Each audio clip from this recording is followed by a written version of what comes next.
A Eleven realmente morreu? Ou será que a história do Mike tem mais sentido do que o final da série? O que vimos no último episódio foi coragem narrativa ou medo de desagradar os fãs? Stranger Things respeitou a jornada da Eleven ou fugiu das consequências que criou? Tudo isso e muito mais você vai ver aqui neste vídeo.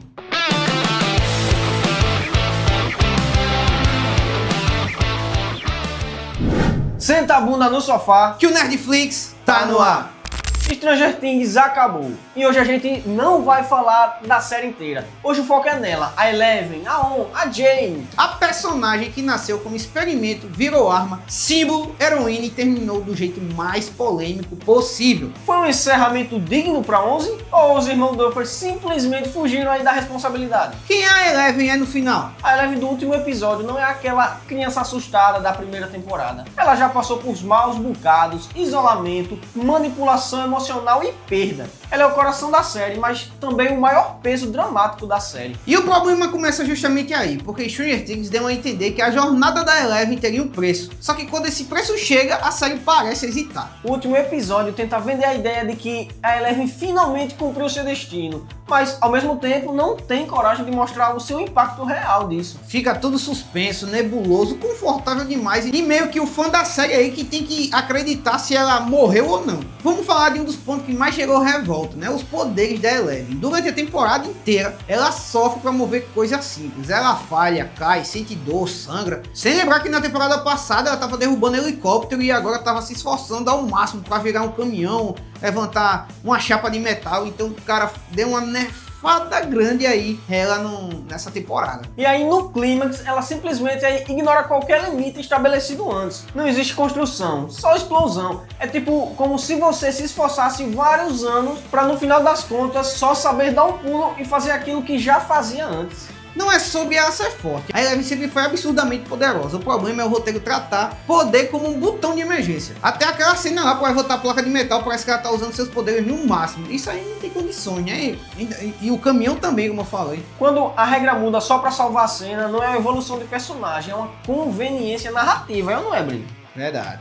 E o que mais divide o público é a decisão final da Eleven. A série coloca ela numa posição de sacrifício, mas se recusa a assumir isso completamente. E aí entra a tal ambiguidade. Eleven vive? Ela morre? Ela transcende? O que aconteceu? A resposta é: vai depender do que você acreditar. É isso, pra muita gente soa como covardia, porque não é um final aberto, poético, é um final aberto pra não desagradar ninguém. A Eleven merecia sim um fechamento claro, não porque o público é burro, mas porque a jornada dela foi clara desde o início. Stranger Things transformou a Eleven em símbolo de força, de superação e de trauma vencido. E quando você faz isso, precisa ter no mínimo responsabilidade. No final passa uma mensagem perigosa: sofrer em silêncio é nobre, se sacrificar resolve tudo. E isso bate muito errado para uma personagem que representa uma vítima de experiências, torturas, controle e violência. Ela não precisava desaparecer para ser forte. Outra coisa estranha é como os outros personagens lidam com isso. O impacto emocional é mínimo, o luto quase não existe. O Robert, que construiu toda a vida em torno dela, aceita tudo rápido demais. Isso aí porque já é a segunda vez que ele perde uma filha. No mínimo era pra ele estar desolado, puto de raiva, e depois de um longo tempo aí mostrasse que ele aprendeu de certa forma a conviver com isso, mas não do nada. E que seria um fim, um sacrifício pra salvar o mundo.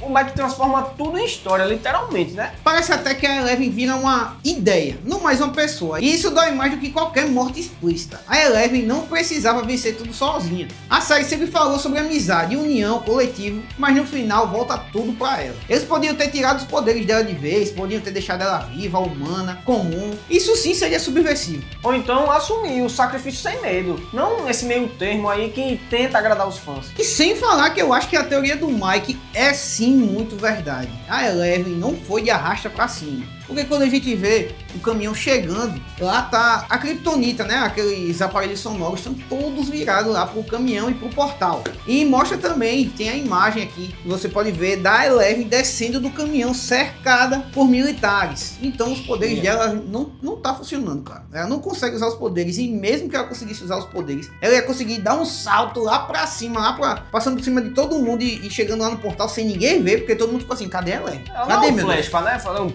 Aí só quando ela tava lá que falou: onde ela tá? É só aquela entrada pra causar, né? Pra chegar causando. Então, velho, não tem como ela ter chegado lá. E outra coisa, quando você vê a teoria do Mike, que o Mike fala que a Kali tava fazendo ali com que todo mundo estivesse vendo a Eleven, mas lá não era Eleven, eu acho aquilo muito certo, cara. Porque primeiro, muita gente pode achar, mas a Kali tava morta, ela não conseguiria resistir a um ferimento daquele. Primeiro, tem duas opções. Ela poderia sim ter sobrevivido ao ferimento, não quer dizer que ela não fosse morrer, mas ela podia sim ainda estar viva quando a Eleven saiu lá no portal. E ainda digo mais, pode ser que ela nem tenha levado aquele tiro, porque quando o helicóptero explode, que o militar tá apontando a arma para ela, ele cai para frente e dá o tiro. Então a bala dispara, mas só que ele tá em movimento, ele pode muito bem ter errado e ter atirado do lado dela, e quando o Hopper chegou, ela podia muito bem estar usando uma ilusão para fingir que aquele sangue que estava saindo da barriga dela foi simplesmente uma ilusão. Mas, se vocês ainda têm dúvida, cara, ela tava, vamos supor que ela estava sim conseguindo usar os poderes dela, que eu acho isso aí muito difícil dela estar usando. Mas se ela tava lá no portal e ela usou os poderes para falar com o Mike, que a gente vê que ela entra na mente do Mike e fala com ele, quando eles param de conversar pela mente, né, que o Mike olha pra frente, tá lá ela sem a venda, sem estar com os olhos fechados, porque ela, pra conseguir conversar assim na mente, ela tem que estar vendada e sem o nariz estar sangrando. E outra coisa, quando o Mike diz a teoria dele, que a Kali fez com que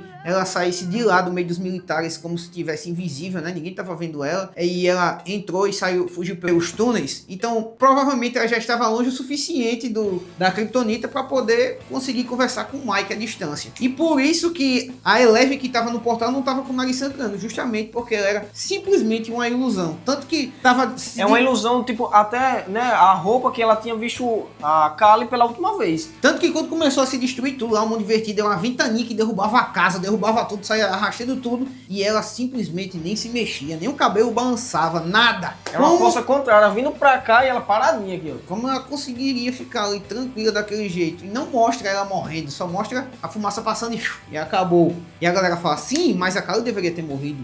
Não, porque o centro da explosão foi em cima do laboratório onde a Kali estava. E quando explodiu, não explodiu o laboratório. As ondas de choque bateram nas paredes do buraco de minhoca, né? E acabaram destruindo tudo lá. E o canto mais longe das paredes, que era onde a destruição estava maior, era exatamente o laboratório de Hawks, que se localizava bem no meio. Então dava muito sim tempo para Kali botar o plano dela em ação e ficar viva, até mesmo depois da explosão. E ela fugiu de Hawks para não ser encontrada pelos militares, e fez com que essa mentira aí, né, de que ela foi morta, fosse escondida para que nenhum dos seus amigos e nem mesmo o Mike fosse atrás dela e acabar sofrendo as consequências, né, que a história se espalhasse, que ela estava viva, e os militares fossem atrás dela e também atrás de seus amigos. Então, provavelmente, eu tenho uma teoria muito forte para o Hopper estar muito tranquilo no final dessa temporada. É porque ele é a única pessoa que a Eleven deve ter dito que ainda estava viva. Porque para ela sair da cidade, ela precisaria de ajuda, de alguém que levasse ela, para ajudar com mantimento, para sair da cidade, enfim, ela precisava de alguém que ajudasse. E qual é a pessoa que ela poderia confiar com toda a sua vida ali, que não ia contar para ninguém? O Hopper. Porque, apenas. Imagina só, vamos levar essa teoria em consideração, vamos dizer que ela é verdade. Você acha, de todo mundo,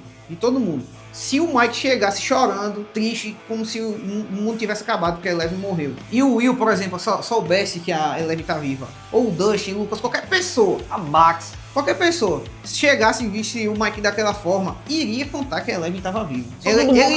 Ele ia abrir o bocão porque não ia querer ver um amigo mal, mas o Hopper, ele tem aquele negócio de pai, né? Ele tem pulso firme, ele não ia, mesmo vendo o Mike chorando, ou qualquer outra pessoa que ele visse chorando, ele não ia dizer de jeito nenhum. A pessoa podia estar ali, sim, perspectiva de vida, não quer mais viver porque a Eleven morreu, ele não ia dizer de jeito nenhum, porque ele ama tanto aquela filha dele, e ele tem pulso firme para conseguir manter o segredo, mesmo que doem outras pessoas para proteger a Eleven. Então, aquela parte que depois da morte da Eleven, que mostra ele super de boa aí com a Joyce, eu acho que é simplesmente porque ele sabe que a Eleven tá viva e tá bem. E quando ele vai conversar com o Mike, a gente vê que ele tá de boa e o Mike tá sofrendo, e ele fica tipo orientando o Mike para escolher, tem duas escolhas, ou acabar com a vida dele achando que poderia ter feito alguma coisa para salvar ela, ou simplesmente aceitar que foi uma escolha dela e seguir a vida, né? E seguir a vida. E para ele falar isso como se fosse algo muito fácil, sendo que ele sabe que não é. E a gente sabe que se realmente ela tivesse morrido, ele estaria muito na bad, o Hopper, e ele simplesmente estava super de boa. Então eu acho sim que é uma teoria muito válida. E depois disso tudo que aconteceu, com certeza ele não ia nem voltar para trabalhar. Porque ele perdeu a filha de novo e aconteceu tudo isso que aconteceu. Acho que ele não tinha nem cabeça para voltar a trabalhar ali na polícia. A sensação que ficou clara é que a série terminou, mas a jornada da Eleven ficou pela metade. Ou deixou em aberto aí para se a Netflix quiser faturar com ela no futuro, podem usar ela de novo aí, sem deixar um furo no roteiro. Agora eu vou deixar a pergunta com vocês. Esse final respeitou a Eleven ou usou ela até o último segundo e descartaram de qualquer forma? Comenta aí o que você achou. Valeu a pena esse final? De 0 a 10, me diz aí qual é a sua nota para essa conclusão. Então galera, já deixa o like, se inscreve no canal e ativa o sininho para não perder nenhum vídeo aqui do canal. E David, não se esquece, Senta a bunda no sofá que o Nerdflix tá no ar.